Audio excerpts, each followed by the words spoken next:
Donc ça a été obtenu dans le lieu de la douleur.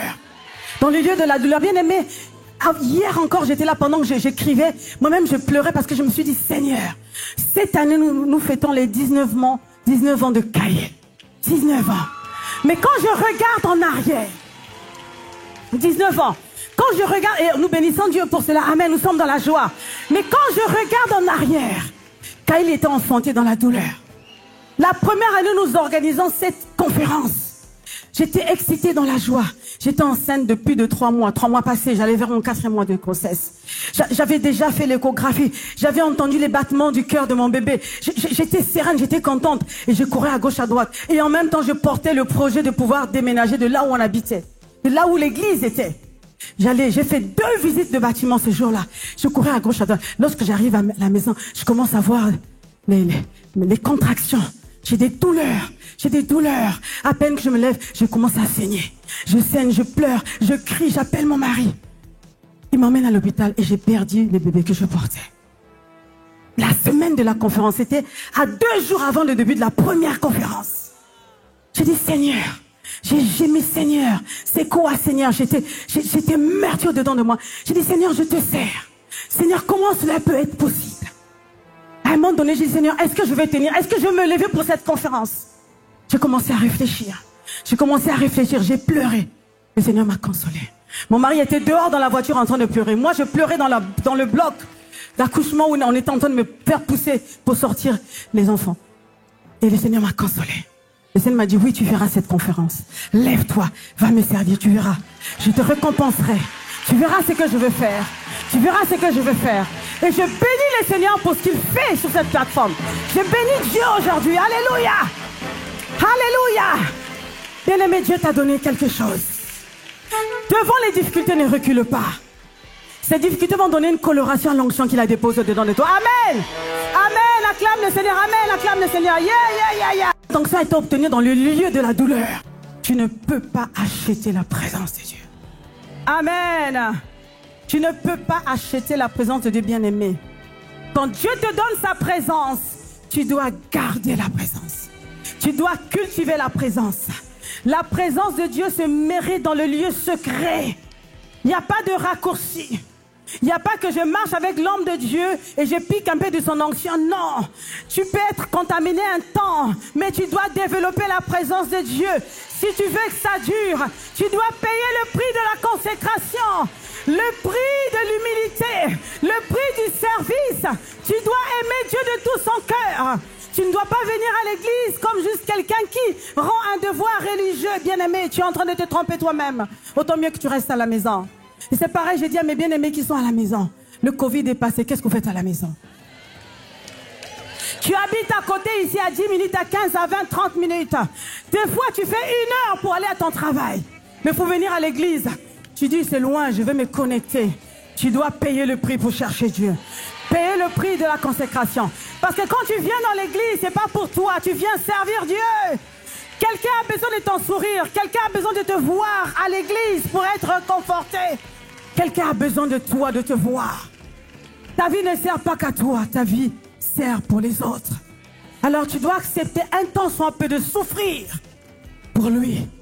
Alors ton huile sera multipliée. Ton huile sera multipliée. Ta lampe ne s'éteindra jamais. L'onction ne s'achète pas. L'onction s'acquiert. Mais par le prix que toi seul vas payer. Dans le lieu de consécration. Dans le lieu de consécration. En servant Dieu continuellement. Pas de temps en temps. Amen. Amen. Est-ce que tu peux acclamer le Seigneur? Alléluia. Le Seigneur nous parle ce matin, bien-aimé. Il parle à quelqu'un. Tu es déjà l'épouse. Si tu l'as accepté, tu es l'épouse. Mais attention, l'épouse attend le retour de l'époux. Tu n'es passé qu'à la première partie du mariage. Les premières noces, mais les plus glorieuses. La grande fête, c'est la deuxième partie. Lorsqu'il reviendra te chercher, dans quel état seras-tu? Est-ce que ta lampe sera toujours allumée? Est-ce que ta robe restera toujours blanche? C'est la question que le Seigneur te pose. Bien-aimés, nous sommes dans les temps qui sont très corsés en ce moment. Travaillons à notre salut avec crainte et tremblement, nous dit le Seigneur. Travaille! C'est un travail, bien-aimé. C'est pas juste un acquis, oh j'ai l'onction, et puis comment je me pavaner, j'ai l'onction, tu sais, j'ai l'onction. Il faut savoir que les gens qui disent que j'ai l'onction, souvent ils n'ont rien. La lampe est éteinte depuis longtemps. Ils vont faire du bruit, c'est l'agitation pour rien. Mais celui qui a l'onction, il n'a pas besoin de dire que j'ai l'onction, bien-aimé.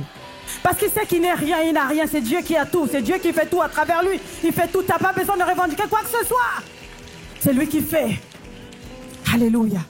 Alors travaille avec crainte et tremblement. Alors j'aimerais te donner 2 points, 2 choses très importantes. Ton huile ne doit jamais arriver à manquer. Ton huile ne doit jamais arriver à manquer, bien-aimé. Ta lampe ne doit jamais s'éteindre, c'est un danger. Lorsque ton huile arrive à manquer, tu deviens sec. Tu deviens raide. Tel un bâton sec, tel un bois sec. Tu deviens vulnérable. Regardez une branche sèche. Une branche sèche est très très fragile. Elle peut se casser à tout moment.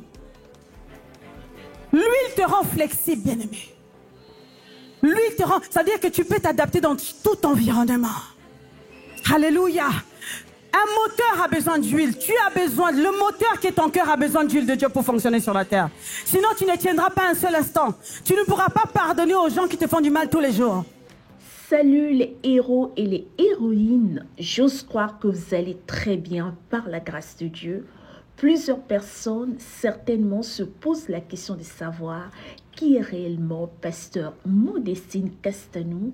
Ensemble, on va découvrir son parcours, sa biographie. S'il vous plaît, les héros et les héroïnes, on n'oublie pas les bonnes manières d'aimer la vidéo et de partager le lien de la vidéo afin que ça bénisse plusieurs personnes. Pasteur Modestine Castanou est responsable du ministère des Ressources Humaines et du ministère des Femmes d'Impact Centre Chrétien. Pasteur Maud, comme on l'appelle communément, est une femme de conviction, déterminée et remplie d'assurance. Elle est consacrée au Seigneur et profondément impliquée dans son œuvre. Engagée pour la cause de la femme, elle est préoccupée par son épanouissement et son déploiement dans la cellule familiale comme dans la société. Elle a pour vocation de conduire les femmes de toute nationalité. Pasteur Modestine Castanou poursuit sa vision de rassembler plusieurs femmes afin de manifester leur potentiel et leur attitude d'être les sources de bénédiction pour leur génération. Diplômée de l'Université de Toulouse, Master 2 en psychologie clinique de l'École supérieure de gestion à Paris, Pasteur Modestine Castanou a de nombreuses cordes à son arc. En plus d'être une entrepreneur qui dirige ses affaires avec poigne, elle accompagne régulièrement au travers de modules de formation de nombreux couples en passe de se marier.